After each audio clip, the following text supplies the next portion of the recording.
ESLint didn't win because it was fastest. If there's something that you want in it and it's not there, you can go off and build it yourself and not have to wait for the core team to do it. That customizability is the key feature that really made ESLint popular.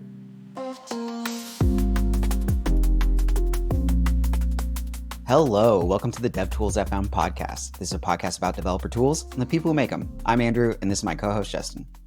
Hey, everyone. We're really excited to have Nicholas Zakas on. So Nicholas is the creator of ESLint and has had a tremendous impact on the industry just from that alone. But Nicholas, you've also had a really long and storied career, and just really excited to talk to you about all the work that you've done over the years. Before we start asking our questions, though, would you like to tell our audience a little bit more about yourself? Sure. So I think most people know me these days as the creator of ESLint. I'm also a coach for software engineers. And my prior life was full-time software engineer, did a lot of open source stuff when I was at Yahoo and at Box. I've written a bunch of books on JavaScript and just generally enjoy the web and web technologies and talking with people about it. Yeah, that's awesome.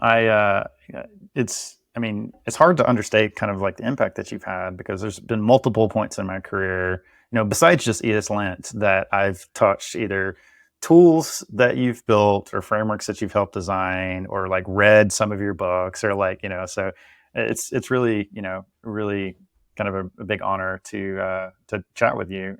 Maybe let's start with ESLint, because that's the thing that you're sort of most well known for by a lot of our listeners. So where did that project start? Like, how did the idea come about? So the project started when I was working at Box. We ended up with a bug because we were still supporting IE7 with some of our customers, and got this report that basically nothing was working in IE7. And it turned out what had happened was a developer had been using the native XML HTTP request object, which is probably dating myself a bit. And in IE7, that was implemented as an ActiveX object, but a lot of companies had network policies that didn't allow ActiveX objects. And so as a result, at this company, the Box web app just wouldn't work at all. And when we dug in, we realized that this was actually a solved problem at Box. There was already a workaround utility for that situation that was based on Flash, but the person who wrote that code was unaware that we had this workaround utility. And so the discussion started, okay, how can we catch this in the future and make sure that when people are writing JavaScript here, they know they should not be using native XML HTTP request. They should be using our wrapper around it so that it will include the fallback, the Flash fallback. And there were just no good answers for it. The best that we could come up with was just creating a regular expression check on every JavaScript file to look for XML HTTP request. And of course, you can have a lot of false positives with that because it can match comments, it can match strings, it can match all kinds of things. And so I started thinking about what we really need is we need something that will parse the JavaScript code and then be able to look specifically for an identifier that's XML HTTP request. And in order to do that, we need a utility that can parse the JavaScript into an AST so we can poke at the AST. And somebody at Box had actually already written something for PHP that parsed PHP into an AST and then just kind of poked at the AST to find patterns that they were worried about in PHP. And so I started looking around and came across Esprima, which is a JavaScript parser written in JavaScript that could output an AST. And as I was playing with that, I realized, there's all kinds of rules you could write against this AST. So what would really be helpful is to have a system that will traverse the AST. And then as you come to each node, it'll just run whatever rules you want on each node. And from that is where ESLint came from. I love that it was centered around like plugins and this customizable use case from the start, because like a lot of the newer tools today are like not plugin focused. And I think it's a real folly of the next generation, because like literally just today before this meeting, I was working on ESLint rules that are so custom that they would not make sense in any other repo but my own. Yeah, it's a pendulum that swings back and forth, because you start with, well, I don't want any configuration. I just want to install it and have it work. And then you get to a certain point where you're like, well, I want it to work except like slightly different here. So then you need some sort of configuration. And then you find more things that are just one-offs in your project versus somebody else's. So you need more configuration. And then eventually you end up like, when ESLint started, it came with a bunch of stuff just like out of the box. You didn't need a configuration file. But what we found was that as more people were using it, more people were turning off the default stuff and adding other stuff. And at that point, like, well, if everybody's just going to be turning stuff off, then it doesn't make sense to have all that stuff on by default. So let's have everything off by default and then let people add in what they want. And then you're like, well, it's great. It's super customizable. But then you reach a point where you have like 1,000 rules that are enabled and configured. And that's when people start going like, oh, configuration is terrible. Like what we really need is a zero config option. And then the next generation comes out and they're like, we are the zero config option for whatever tool you have. And then they go through the same process of people are like, yeah, well, I like the zero config, except for this thing. Like I really want to be able to configure this. And before you know it, you're like right back at the other end of the pendulum again. We'd like to stop and thank our new sponsor for the week, Mux. If you've ever tried to build an app that includes video, you'll know it is no easy task. From storage to streaming to quality to even the player, there's so much to get right, and it's all very hard to do at scale. I know this from working at Descript, where we've had to build out our own video infrastructure. With Mux, you don't have to do any of that. They handle everything you could possibly want to do with video, whether it's uploading, creating and hosting thumbnails, or even including a video player on your website. They have tools to help make that job easier. It doesn't just stop there though. They have a whole bunch of cool features like real-time monitoring, but the one that really struck my eye was the ability to implement live streams. The API is as simple as you can imagine, and with that, you can build your own Twitch, build your own YouTube Live.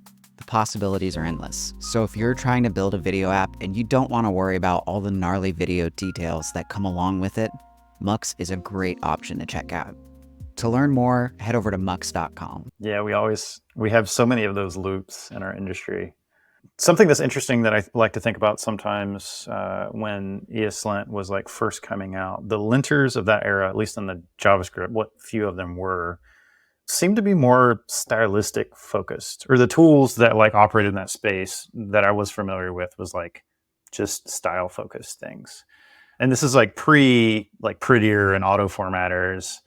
So I also find it interesting to hear about your first use cases. Like, okay, we're looking for something that caused a bug. And then there was a lot of application of ESLint for like enforcing stylistic rules. And I'm curious to hear about like how you sort of like thought about that use case in those early days. Is it like, were you like, oh yeah, this is a great thing, use it to like enforce a consistent like code base? Or were you sort of more wary of using the tool sort of like as that? Like, how were you kind of thinking about it in the early days? Yeah. So early on, the linters to compare to were JSLint and JSHint. And JSHint being a fork of JSLint, and JSLint being created by Douglas Crockford, who was very interested in the correctness of code, both in functionality and in appearance.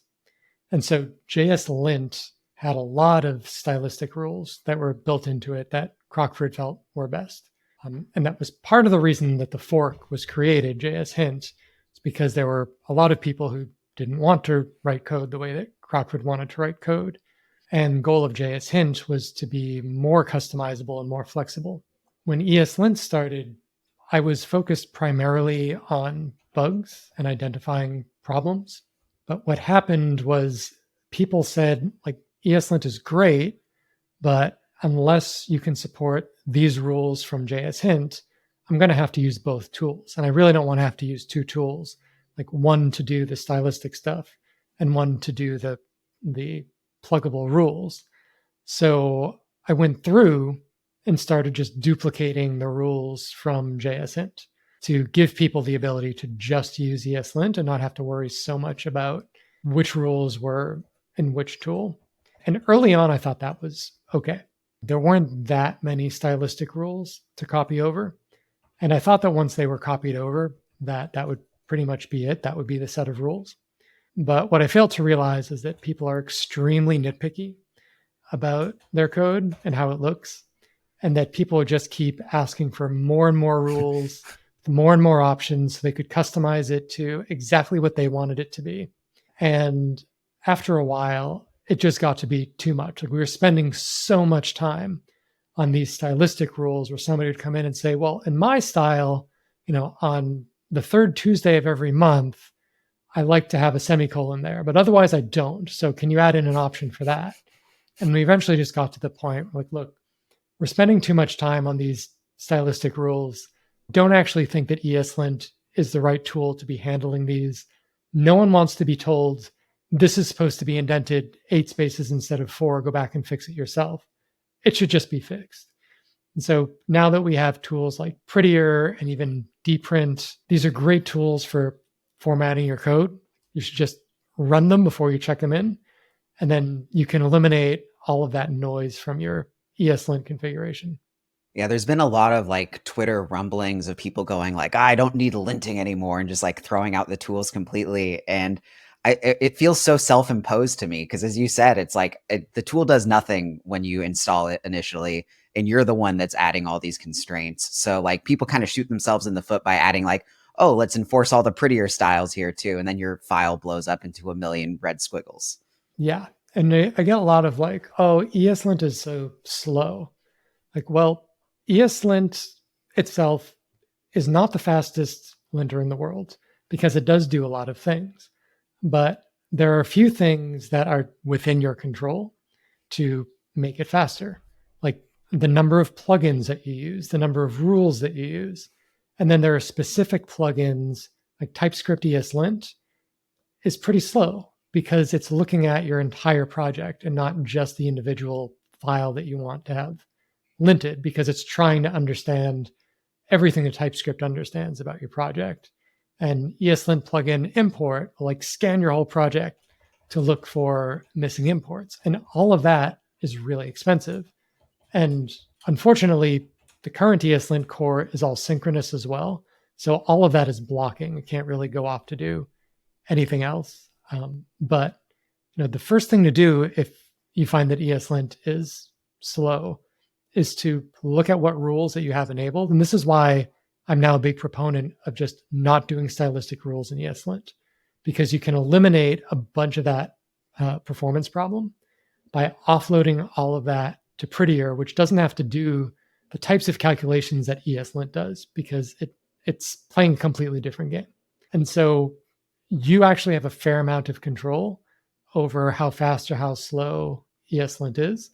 And we're also working on our side to make it as fast as we can. But ultimately, the number of files you're running it on, the number of rules that you're running, that has an impact. Yeah, and I always think about that point when these new linters are like, oh, we're the fastest thing around. And it's like, well, you don't have all the plugins that are going to make you slow. Like there's an elephant in the room and it's blue and it's called TypeScript. Yeah. And the other thing is, and I tell people this all the time, ESLint didn't win because it was fastest. Like JSLint and JSint both were faster than ESLint when it came out. So speed is actually not the determining factor of why people were using ESLint in the first place, which is why other things that came along, like there's been at least, I think, 3 JavaScript linters written in Rust to this point that I'm aware of, and they haven't been able to really get much of a foothold, because as soon as you start using it, you realize that you don't have access to the plugin ecosystem anymore. And that means that you're completely reliant on the maintainers of that linter to create all of the rules and do all of the functionality that you need. Whereas with ESLint, you don't have to wait for us. Like if there's something that you want in it and it's not there, you can go off and build it yourself and not have to wait for the core team to do it. And I think that customizability is the key feature that really made ESLint popular and why it's hard for other linters, even though they can be 10 times as fast as ESLint. But if they can't do everything that ESLint can do, it's hard to compete on just speed. It's very similar to the inception of ESLint, where you had to do that stuff for JS hint users. Like, you have to win over the whole crowd, you need to emulate what's already there to a point. So we really want to talk more about like the future of ESLint and sort of some of the things you have planned.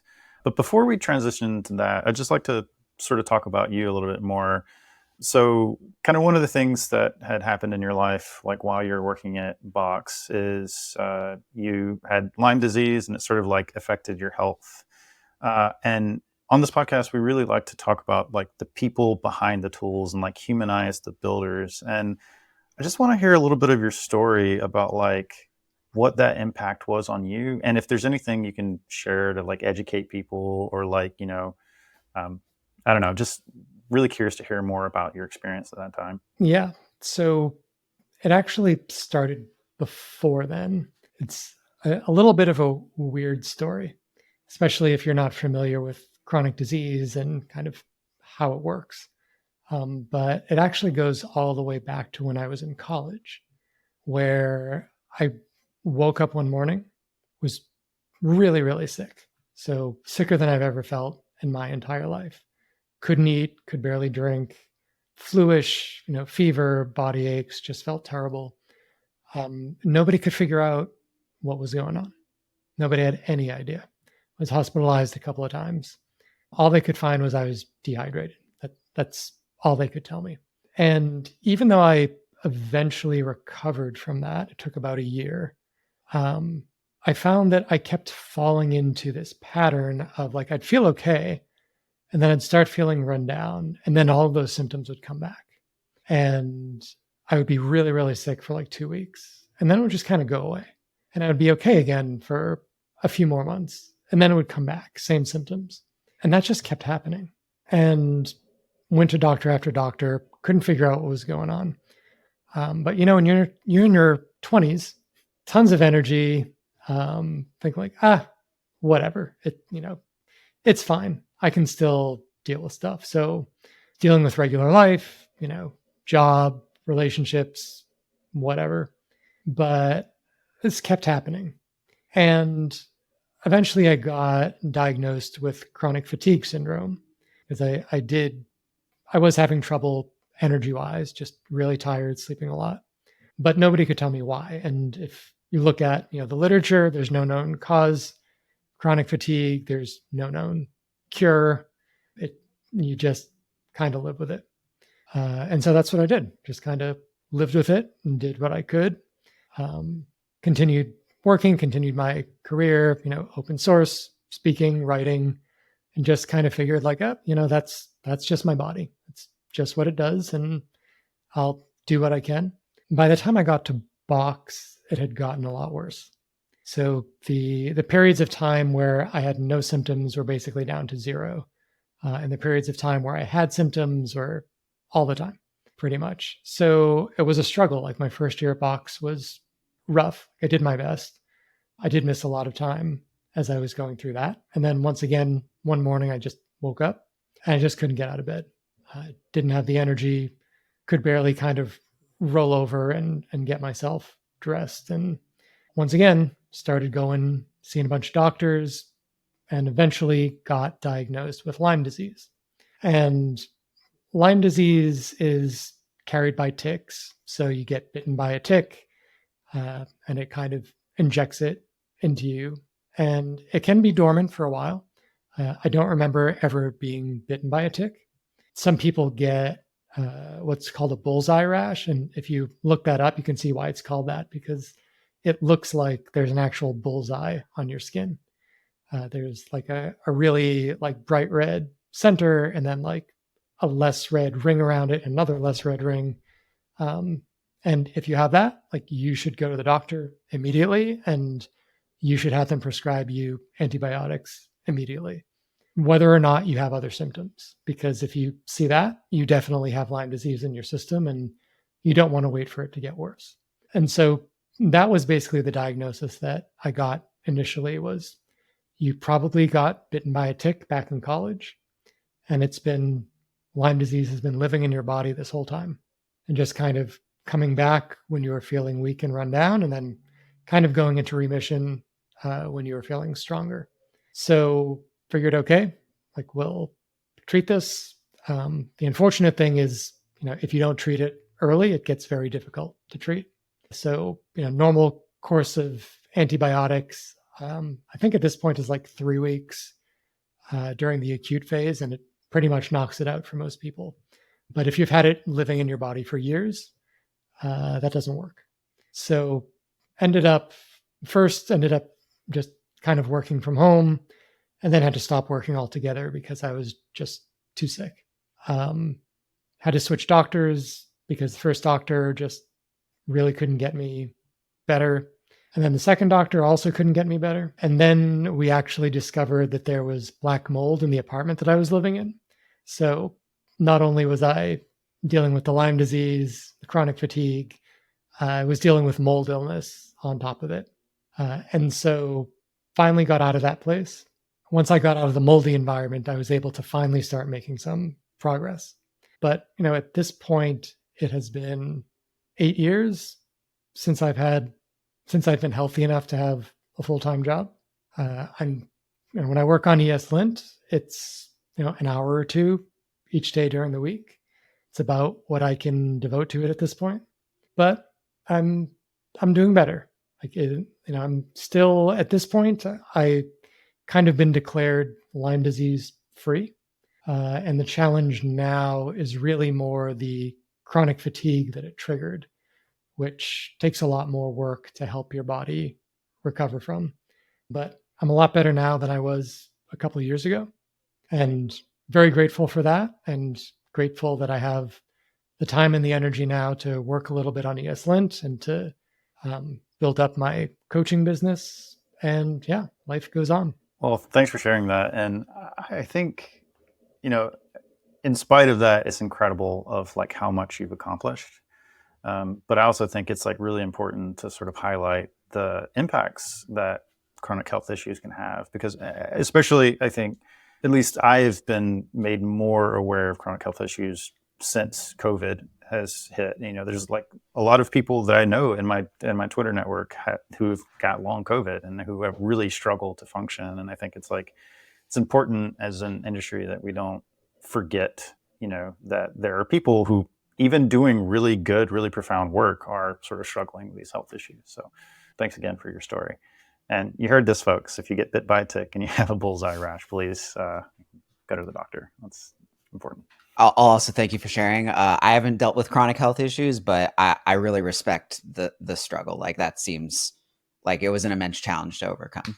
But moving on to ESLint 9, a lot of things changed. The biggest one being the way you configure things. So for people who don't know what flat config is, could you describe it to us and kind of the journey it took to get to this point?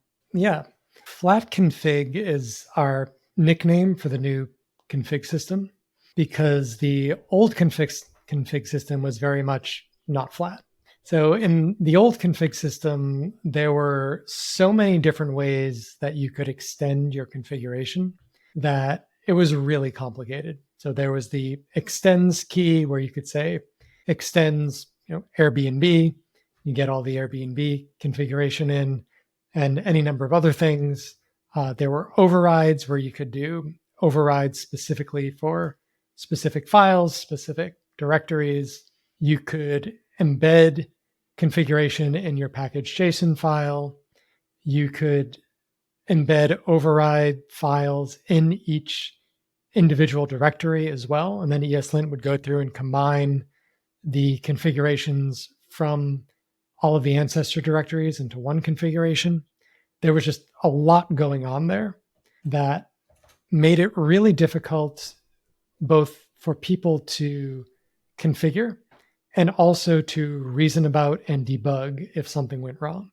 It was so hard to figure out where a specific configuration was coming from when there were so many different areas that it could exist. And we got to the point where the configuration was so complicated that when people had problems, even the core team couldn't figure out why they were happening anymore.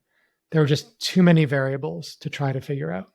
As a result, we decided that it was probably time to rethink configuration from scratch, because as I'm sure a lot of people have experienced with software, you keep coming up with new features. Like, let's add this to the configuration. Let's add this to the configuration.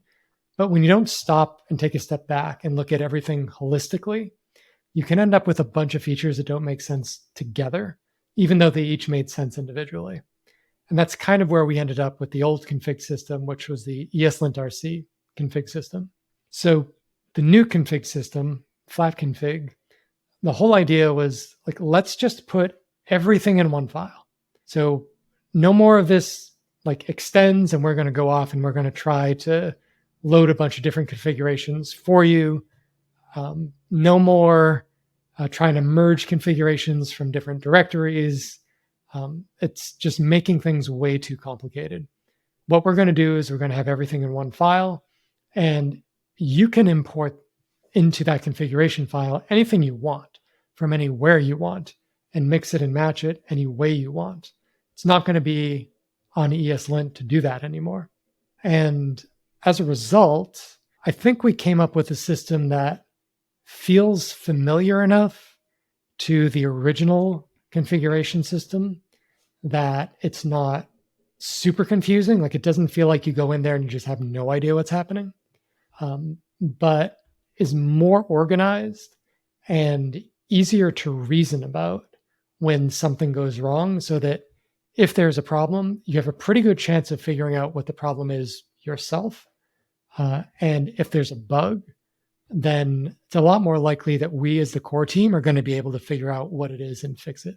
What types of problems were hard to debug? Like just like two rules not interacting well with one another, or two configurations? So one big problem is the dependencies that shared configs had, because the shared configs, even though they're NPM packages most of the time, they were typically like a YAML file or a JSON file or something like that. And that meant that ESLint needed to load in any plugins that that configuration was using. But that was really hard because you couldn't have the plugins of that shared config be a dependency in that shared config package. Because if you did that, then those packages were too deep in the node modules hierarchy for ESLint to be able to load on your behalf. So then you needed to include those dependencies as peer dependencies. And then sometimes they would be installed and sometimes they wouldn't be. And most of the problems that people would come to us with were errors about loading those plugins, because they would get an error message that said ESLint couldn't find whatever plugin to load, and they couldn't figure out how to fix that. And we couldn't figure out how to fix that. It's like we were trying our best to hack into the Node.js module loading system, basically recreating our own version of that inside of ESLint, which had all kinds of edge cases and all kinds of problems. And so that was one of the big things that we wanted to get rid of, is we didn't want to have a custom way to load in other files. Like, we just wanted you to use import inside a file yourself. So that was one category of problem that was really difficult to deal with. And another one is people didn't understand why they were getting certain results. Like, why is this lint rule enabled? And they had 20 different ESLint config files in their project. And the way ESLint was configuring them, like at the end, it just spit out, a final configuration. And we eventually ended up adding a command line flag called print config that could print out the final calculated config for any given file, which is helpful, except when you don't know how that config was calculated, which we just couldn't tell people because there were too many variables. And so a lot of the requests that we were getting on the core team were basically just help me figure out why my configuration file is throwing this error or isn't working the way that it should be working. And that was just taking up a ton of our time. And so that was another thing that we're like, we can't get anything done for constantly helping people debug configuration issues. So it seems like the time is right to come up with a new config system that's just going to be easier for everybody to debug and work with. Yeah, that's it's something that I've experienced before. Is just like, especially having sub ESLint configurations that I wasn't aware of, has sort of bit me before. But I think the flat config is going to be a huge improvement, and I'm excited to see it. Recently, you started talking about rewriting core potentially. So have you started doing that? Are you still actively planning to do that? And if so, what's your sort of plan? What do you want to change? What do you sort of want to get out of that? That is still the plan.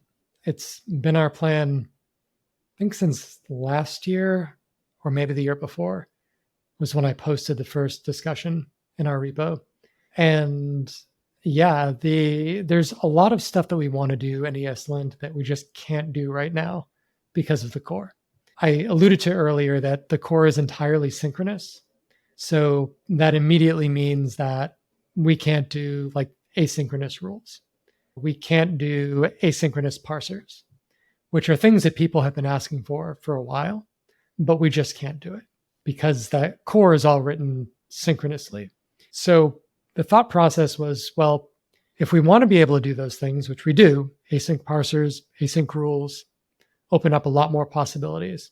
The two ways that we can do that are, one, we can try to evolve the current core, but realistically, that means duplicating every sync function with an async function.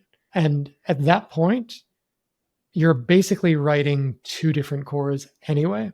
So you might as well just say, hey, let's throw away and let's rethink things from scratch and just see what we come up with. Since we're going to be doing that anyways, let's just do it the right way. And I've had a lot of heartache around the ESLint API. ESLint was never designed to be API driven. The very early version of ESLint just had one API exposed, which was linter, and it was only exposed as a way to create a demo on the website. That was the only intended use case for it. In fact, to this day, we say that there is no officially supported browser API for ESLint because it was never intended to be used that way. And in the meantime, people have been using it that way. And then people wanted to be able to access the kind of higher level stuff that the CLI was doing, reading files, reading config files, stuff like that. So we exposed this ESLint class. And so now we have an ESLint class and a linter class. And that's confusing. It's not entirely clear which one you should use. And so it's the secret is the linter class is the thing that will run in a browser, even though it's not officially supported to do that. And the ESLint class is the thing that integrations use to kind of emulate what the CLI does, but it doesn't do everything that the CLI does.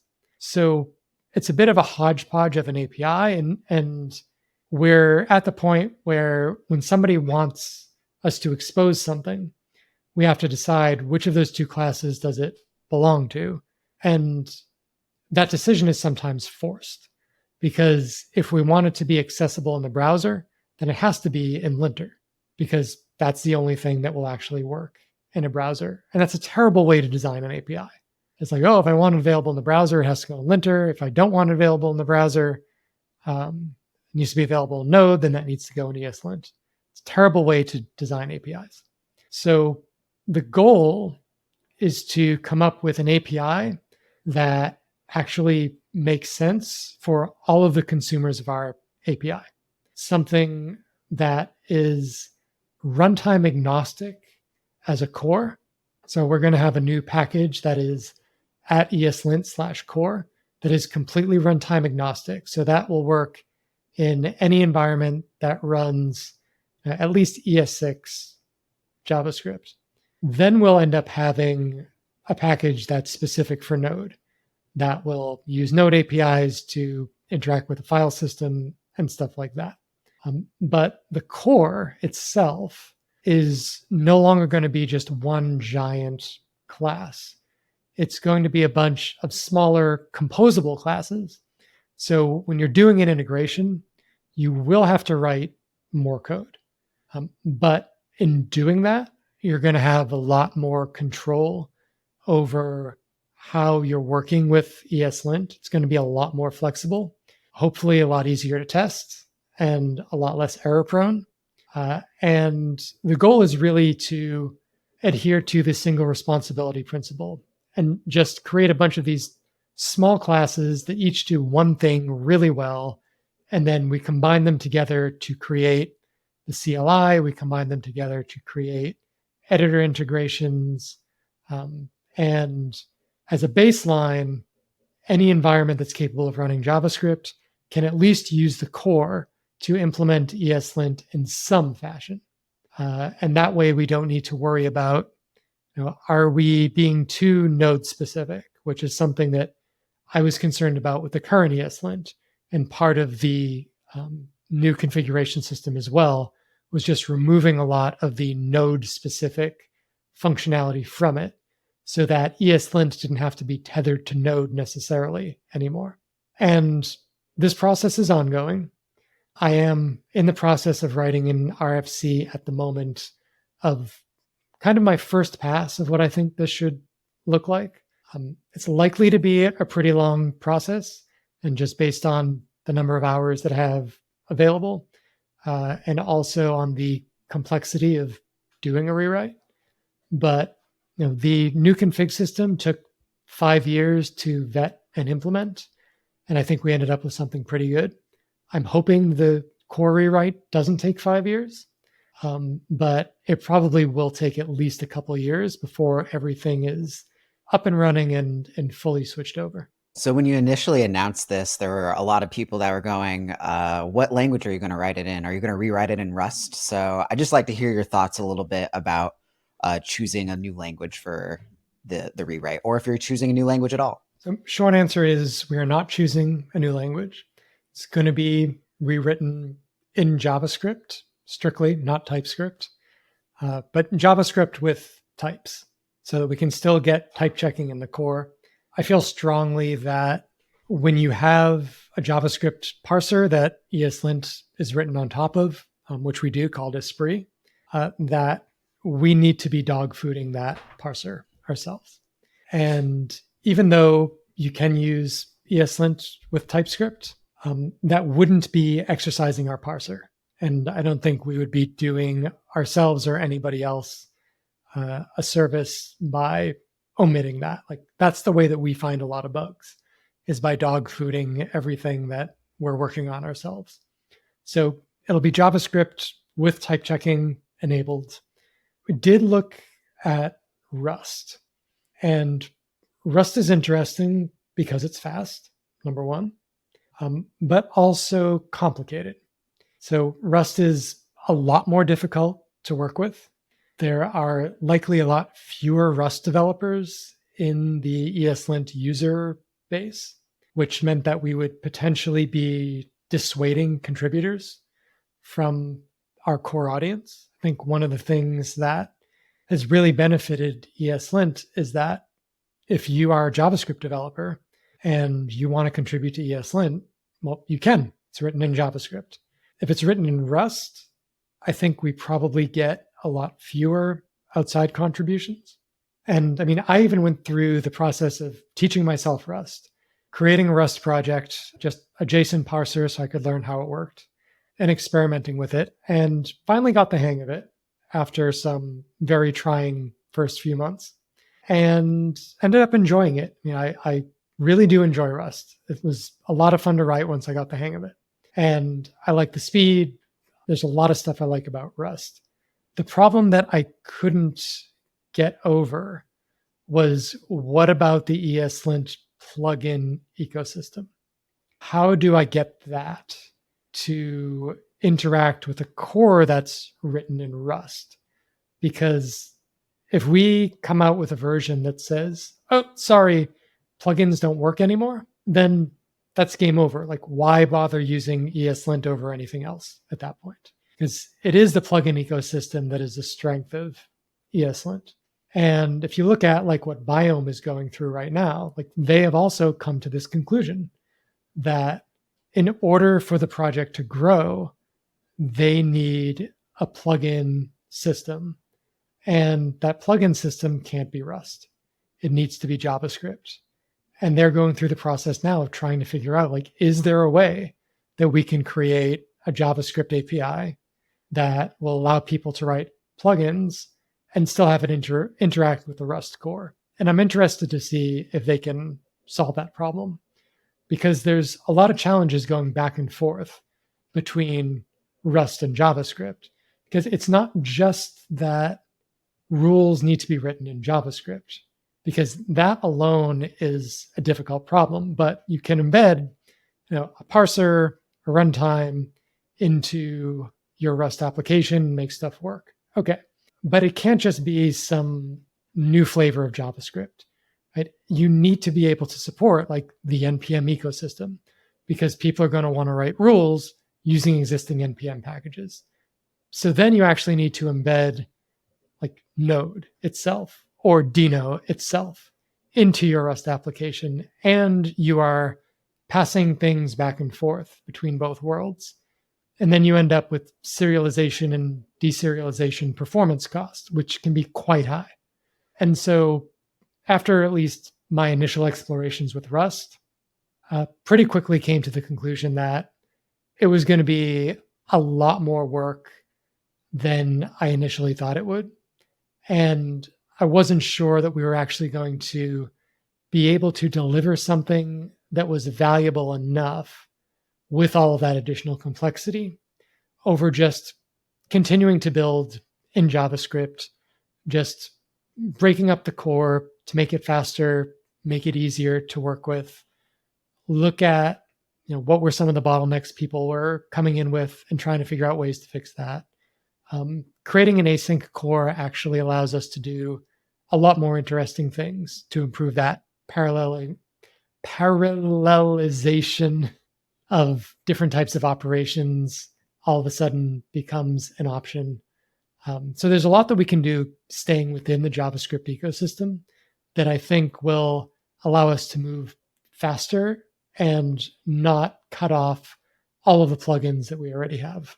Yeah, like you already said, I think that'll be key for the success of any new version, is like you have to sort of maintain some support or parity for the like extensions that you had or the plugins. And it is something that we've heard from folks writing like native tooling in Rust that interops with the JS ecosystem. It's like, as soon as you implement like, oh, you can write some extension in JavaScript, now you have a massive sort of like performance drain just because of the sort of interop, the message passing, data transference or whatever. It's the same problem that like WASM can have a lot of times.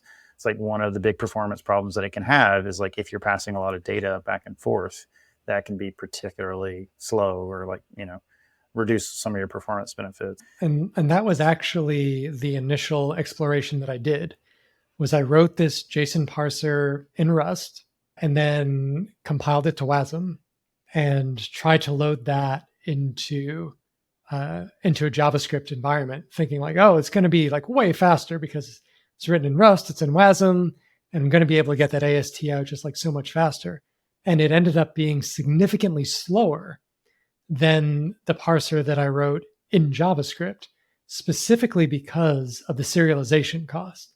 When I ran a test where I just passed true back from WASM instead of the entire AST, then the performance was equal to what it was in the JavaScript parser, which meant that there was basically zero performance gain by writing that in Rust, because even if it was doing all the parsing and then just returning a Boolean or a number, it was only as fast as the JavaScript version that was returning the entire AST. And then once you serialize the AST and then deserialize it in JavaScript, it was so much slower that it was just not even worth it at that point. Yeah, don't make performance decisions on what you think you've heard about some language or tool being fast. It's like you really have to experiment and measure. That's really important. So a part of that announcement was that ESLint would start officially supporting languages other than JavaScript. What are those languages? What does that entail? Are there does ESLint have multiple different ASTs now? Is the name going to change? The name is not going to change. It's going to stay ESLint. And I already got some feedback on Twitter about that, to which I responded, we don't have anywhere in the documentation that says that ES stands for ECMAScript. You can do a search. You won't find it. It's not there. So I don't feel like we need to change the name for any particular reason. And plus, the ESLint brand is pretty strong. People understand what it means, what it does. And I think trying to create something new just because it's expanding its scope wouldn't be a good use of time and energy. To answer some of your questions there, the idea is that there's a lot of different files in your web project that you probably want to have linted along with ESLint. And maybe you're using a different linter right now. Maybe you're not. But when I look into any of my projects, like I see Markdown files, I see JSON files, I see YAML files. Sometimes I see HTML files. Sometimes I see TOML files. And for a long time, people have been hacking ESLint to lint non-JavaScript languages. There's a bunch of plugins out there. There's GraphQL ESLint, there's HTML ESLint. There's a lot of plugins out there that basically created a parser that ESLint could understand, and then basically tricked ESLint into parsing these other languages. So people have been doing this for a while. And so what we wanted to do was just say, okay, let's not keep having all of these other languages flowing through the JavaScript logic, because that's what's happening right now, is all of this JavaScript specific logic is running on non-JavaScript ASTs. And we've had to go in and make some adjustments to allow that to happen and be safe. But it's kind of a pain. We need to check and see, do we think this thing is a JavaScript AST or not? And if not, then don't do some of the more complex stuff because it'll just break things. And we wanted to avoid all of that mess. So the idea is that there will be a new API for plugins that is a language API. And so just like you can create a plugin that has rules or configurations or processors, you can also have in that plugin languages that it exposes. So this will be built into any existing plugin that you want. It's not a new plugin format. It just adds a new key to the plugin format, which is languages. And then a language class or object defines how ESLint should interact with this language, because not every parser that exists out there creates a tree that is something the current ESLint core can understand. So that's one of the constraints right now, is that you really need to create an AST that has things in the place that ESLint expects them to be for JavaScript. With the language API, that's no longer true. You are free to use whatever AST format you want. You just define in that language object where ESLint should look to get the information that it cares about, which is the location of different nodes and the names of different nodes and how it can find different parts of the code. And once you do that, then any parser that can create an AST, you can use that to create an ESLint plugin. And then ESLint will go through and walk the tree and stop at each node and run rules for you that are written in the same format as the JavaScript rules are today. Written using the exact same format, you just change the names of the nodes and maybe some of the methods that you call, but otherwise it's the same familiar API. And so the plan right now is for the core team to create 2 official plugins for one for JSON and one for Markdown. So those will be our first 2 official plugins. And we're using those as kind of proofs of concept for the new language API. I've been hacking on both of these now for several weeks, just trying to fine tune what the API should be and how it should work. And then once we get those done, we'll publish some documentation for how to create these languages yourself. And then our hope is that once we do that, people will go forth and start to create plugins for other languages on their own. Because again, we feel like our job is to provide a really solid core that people can build upon. We felt like it was important to create a couple of initial language plugins that people could use as examples of how to do stuff. But we're really hoping that once we get the API finalized, once we get the documentation out there, that the ecosystem will build out on its own for all of the languages that people want ESLint to be able to lint. So an important part of this story is obviously TypeScript support. TypeScript, having gained massive popularity, especially in the last several years. There was ESLint that originally existed as sort of like not even a fork of ESLint, but like a sibling, and it had sort of its own semantics that was very dedicated to TypeScript, and then eventually support was dropped for that, and that has been all added by the community and various points into ESLint. So going forward, do you think that the support for TypeScript, is that going to be sort of rolled in the ESLint org? I'm not exactly sure what the direct involvement now is, or will that be like a community-driven effort? Like what is the TypeScript shape going to look like going forward? The current state of things is that TypeScript ESLint is a plugin that is managed by a completely separate team, separate from the core ESLint team. And that is what we want, is we want the people who are really familiar with TypeScript to be working on the TypeScript leg of the ESLint ecosystem to make it as good as possible. Because the core team doesn't have the time to devote to that. And we don't necessarily have all of that TypeScript knowledge that they do from working with the TypeScript team more closely. Would we like to have better integration with TypeScript? Yes, definitely. Does that mean we're going to roll it into the core? Probably not. Because there's something that I think people need to understand about ESLint is the reason that it's been around now for 11 years is specifically because we actively try not to pull things into the core.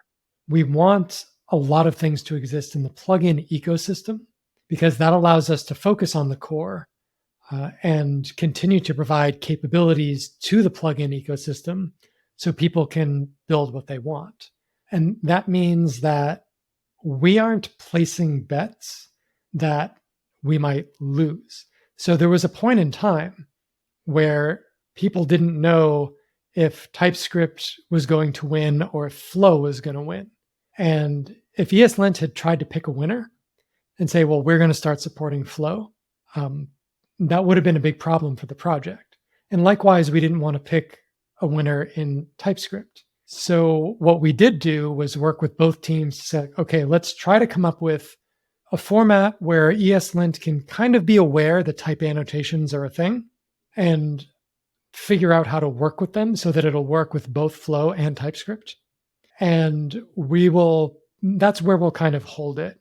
And I know a lot of people now are like, well, TypeScript won that battle. So like we should start like just building everything in TypeScript. And I don't think that we're at the end of the story. I think that there is a high likelihood that a lot of things that are in TypeScript right now will make their way into JavaScript proper as we move forward. And so if we were to make a bet now and say like, okay, we need to go all in on TypeScript in the core, that could once again end up being something that we don't use in the future. Because there was a time where we were getting pressure to have CoffeeScript linting.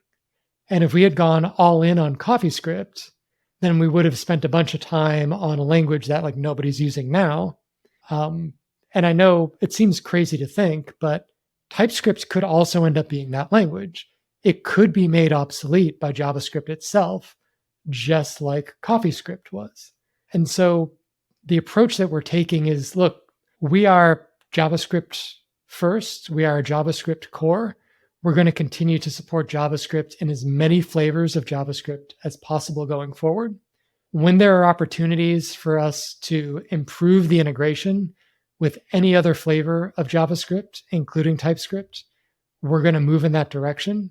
But we don't want to place any bets on any particular flavor of JavaScript winning out, because our goal, our ESLint is now 11 years old. I want it to end up being 22 years old and have people think that it's still useful. And in order to do that, we don't have a crystal ball, but the bets that we place need to be smart bets. And the way that we do that is we look back at the bets we made in the past and said, hey, JavaScript is pretty resilient. It keeps obsoleting other things that were supposed to replace it. So let's be mindful of that. Let's laser focus on vanilla JavaScript and just see where we can go from there. Yeah, makes total sense. Speaking of bets, as we wrap up our episode, we always like to ask a forward-facing question. And I think this is a great transition into that question. Having worked on linting for so long and sort of thought really deeply about that problem, and as we've watched the ecosystem progress and new tools come out written in different languages and sort of all the activity that we have these days, what do you think the future of linting looks like? Well, I hope the future of linting looks a lot like ESLint. And I say that because I still see on Twitter to this day, periodically people tweeting, I wish there was an ESLint for whatever, like some language. And I think that means that we did a lot of things right. In that I don't think that linters having a ton of core rules and no capacity for plugins is the way that linters are going to be written in the future. I think that linters need to be able to autofix some of the things that they find. And ESLint was the first JavaScript linter to do autofixing. And there are still a lot of languages that have linters that do not do autofixing. And I think that is something that ESLint has kind of made table stakes now for linting in general. And when people don't have it, they feel frustrated. It's pretty cool to see that there's, even when I posted on Twitter, what other languages would you like ESLint to lint? And people came back with all of these languages that already have existing linters. And when I asked them if they were using those existing linters, they said, well, yeah, but ESLint is much better. Like I would much rather use ESLint for those than these standalone linters. So I think even if the future of linting isn't ESLint itself, it's probably something that looks ESLint-ish, which is a small core, a good API that allows people to write their own rules very quickly, to load them at runtime, to be able to configure them however they want to be configured.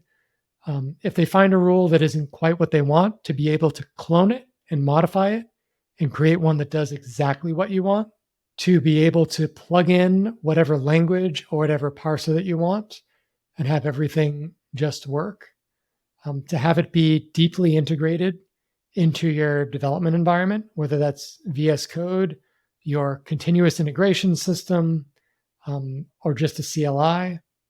And I think that we're at a place in time where you're running out of excuses to not use a linter on any of the files that are in your project? Well, I'm excited for the future. I think that bringing more languages into the fold is going to really like supercharge ESLint, because I already use it that way today. So I'm glad it's becoming more official. And I hope ESLint is the winner in the end, because I love the tool.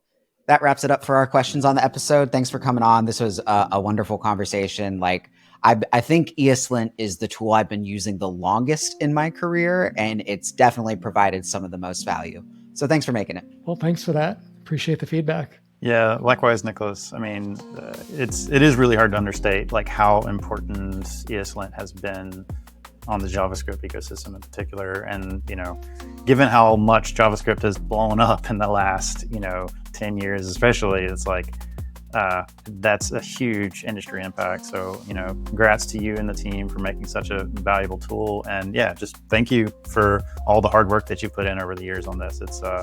It's super, super valuable for the ecosystem. Well, thank you guys. I mean, it's feedback from the community that keeps us going. So keep it coming.